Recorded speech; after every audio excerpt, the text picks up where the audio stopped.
वहीं बीजेपी ने रणनीति बनाई है। दरअसल मंगलवार की देर शाम बीजेपी विधायक दल की बैठक हुई। विधानसभा के तीसरे और अंतिम दिन के लिए बनाई गई रणनीति। बैठक में बीजेपी के कई विधायक रहे मौजूद। बाबूलाल मरांडी की अध्यक्षता में हुई बैठक। वहीं पूर्व सीएम चंपई सोरेन सहित कई विधायक हुए बैठक में शामिल। राज्य सरकार के जन विरोधी कार्यों का विरोध करेगी पार्टी, बाबूलाल ने कहा है। वहीं विधायक राज्य की जन भावनाओं के अनुरूप सदन में अपनी बात रखे, बाबूलाल ने कहा है। वहीं आज सदन में हेमंत सरकार पेश करेगी अनुपूरक बजट, जिसको लेकर के बीजेपी ने रणनीति बनाई है। मंगलवार देर शाम एक बैठक बुलाई गई थी विधायकों की, जहां तमाम विधायक जो है बैठक में मौजूद थे, जहां पर रणनीति बनाई गई। तो आपको बता दें कि आज विधानसभा के विशेष सत्र का तीसरा दिन है, जहां आज हेमंत सरकार अनुपूरक बजट पेश करेगी। वहीं दूसरी ओर बीजेपी ने रणनीति बनाई है। मंगलवार की देर शाम बीजेपी विधायकों की एक बैठक बुलाई गई थी राजधानी रांची के बीजेपी कार्यालय में, जहां तमाम जो बीजेपी के विधायक है वो मौजूद थे। और विधायक दल की बैठक में आपको बता दें कई रणनीति बनाई गई। बता दें आज तीसरे और अंतिम दिन को लेकर के रणनीति बनाई गई है। बैठक में बीजेपी के कई विधायक मौजूद रहे। वहीं बाबूलाल मरांडी की अध्यक्षता में यह बैठक हुई। वहीं पूर्व सीएम चंपई सोरेन सहित कई विधायक इस बैठक में शामिल हुए। राज्य सरकार के जन विरोधी कार्यों का विरोध करेगी पार्टी, बाबूलाल ने कहा है। साथ ही कहा है कि विधायक राज्य की जन भावनाओं के अनुरूप सदन में अपनी बात रखे। साथ ही साथ आपको बता दें आज सदन में हेमंत सरकार पेश करेगी अनुपूरक बजट। तो तमाम चीज़ों को लेकर के बीजेपी ने पहले मंथन किया और रणनीति भी बनाई है। तो आज विधानसभा के विशेष सत्र का तीसरा दिन है, जहां पर आज विश्वास मत जो है वो पेश करेगी सरकार। साथ ही साथ अनुपूरक बजट जो है 2024-25 का वो पेश किया जाएगा।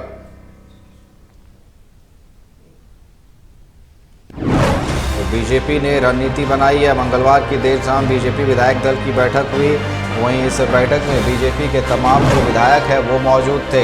इसकी अध्यक्षता प्रदेश अध्यक्ष बाबूलाल मरांडी ने की। साथ ही साथ इस बैठक में पूर्व सीएम चंपई सोरेन भी मौजूद रहे। साथ ही साथ तमाम जो विधायक हैं वो इस बैठक में मौजूद रहे, जहां पर विधानसभा के विशेष सत्र के तीसरे और अंतिम दिन के लिए रणनीति बनाई गई।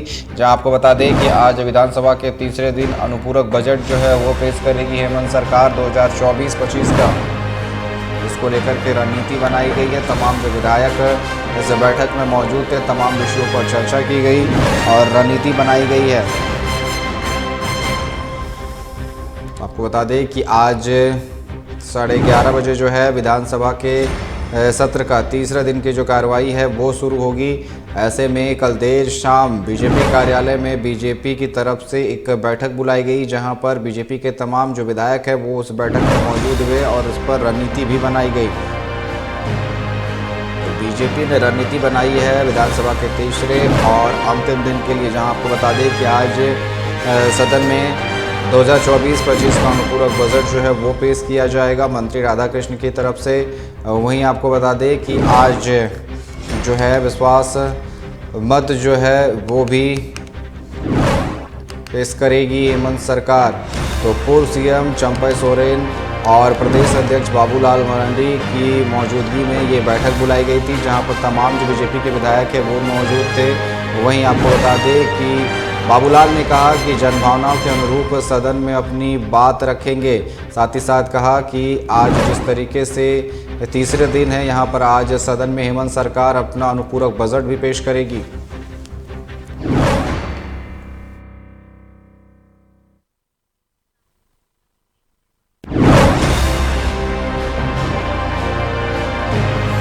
बीजेपी ने बनाई रणनीति। मंगलवार की देर शाम बीजेपी विधायक दल की बैठक बुलाई गई। आपको बता दें विधानसभा के तीसरे और अंतिम दिन के लिए बनाई गई रणनीति।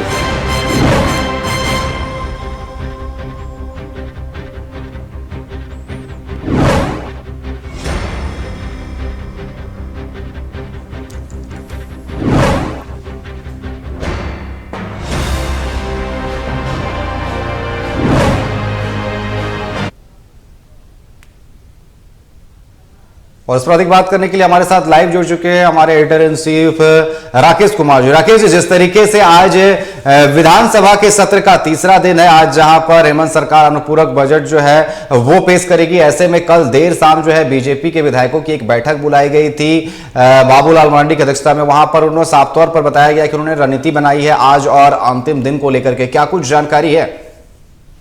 देखिए अनिकेत, विधानसभा का सत्र तो जरूर चल रहा है, लेकिन मुद्दे कई ऐसे हैं जिसको लेकर बीजेपी बार बार चर्चा कर रही है। और मुझे आज की जानकारी जो मिल पा रही है कि राज्यपाल के अभिभाषण के बाद से हो सकता है कि अनुपूरक बजट जब लाए जाएंगे तो अनुपूरक बजट की चर्चा की जाएगी, और साथ साथ उस ये भी कहा जा रहा है कि अनुपूरक बजट के औचित्य पर भी सवाल किए जा सकते हैं। तो बीजेपी ने फिर से एक बार रणनीति बनानी शुरू कर दी है कि विधानसभा के सत्र के अंदर विधायक किस तरीके से बातचीत करेंगे। अगर कोई मुद्दे आते हैं, किसी मुद्दों पर चर्चा होती है या फिर बातचीत करने की नौबत आती है और सरकार की तरफ से उसका जवाब सही तरीके से नहीं मिल पाता है, तब किस तरीके का रुख होगा।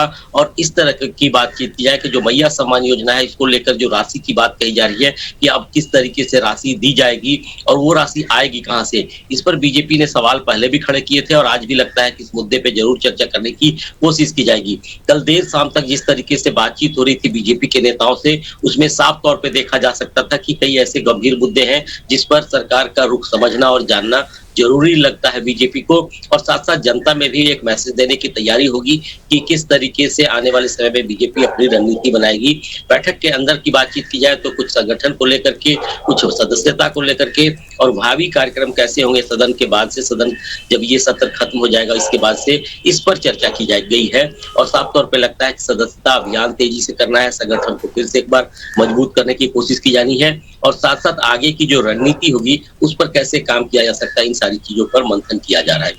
जी बिल्कुल, साफ तौर पर सबसे बड़ी बात जिस तरीके से अनुपूरक बजट की हम बात कर रहे थे या फिर मैया सम्मान योजना की राशि को लेकर के, जिस तरीके से इसको लेकर के कई सवाल उठ रहे हैं कि आखिर सरकार जो है 2500 रुपए कैसे जो है यहां पर आधी आबादी को देगी। सबसे बड़ा सवाल यही है और ऐसा लगता है कि इस मुद्दे को लेकर के भी चर्चा हुई होगी, सरकार को घेरने की जो है पूरी इस पर यहां पर होमवर्क किया गया है कि आखिर कैसे सरकार को हम घेर सकते हैं। और आखिर सरकार जो यहां पर 2500 रुपए देने की बात कर रही है हर महीने महिलाओं को, वो सरकार कहां से देगी, इसको लेकर के खास तौर पर चर्चा हुई होगी।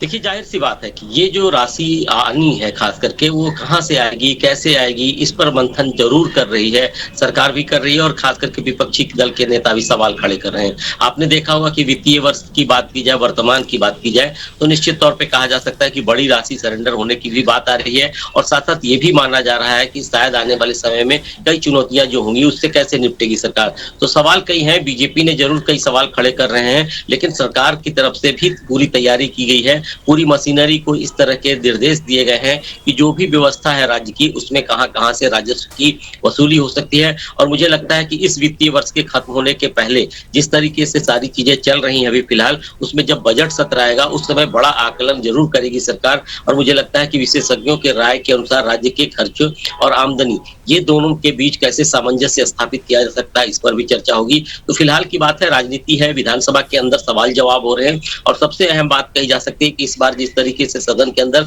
अभी तक कोई बड़ा हंगामा देखने को नहीं मिला है, लेकिन 2-3 मुद्दे आ रहे हैं, खास करके परीक्षाओं को लेकर जो चर्चा चल रही है। हजारीबाग में जिस तरीके से कल छात्रों का प्रदर्शन हुआ, उसके बाद से पुलिस ने कहीं ना कहीं कार्रवाई की है, ये सारे मुद्दे हो सकता है कि सदन के अंदर आज दिखाई पड़ सकेंगे। और साफ तौर पर दिखाई पड़ता है कि बीजेपी कई मुद्दों को लेकर पहले भी बातचीत करती रही है, और जब मौका मिलेगा तो निश्चित तौर पर इन मुद्दों को लेकर आगे भी सरकार से सवाल करती रहेगी।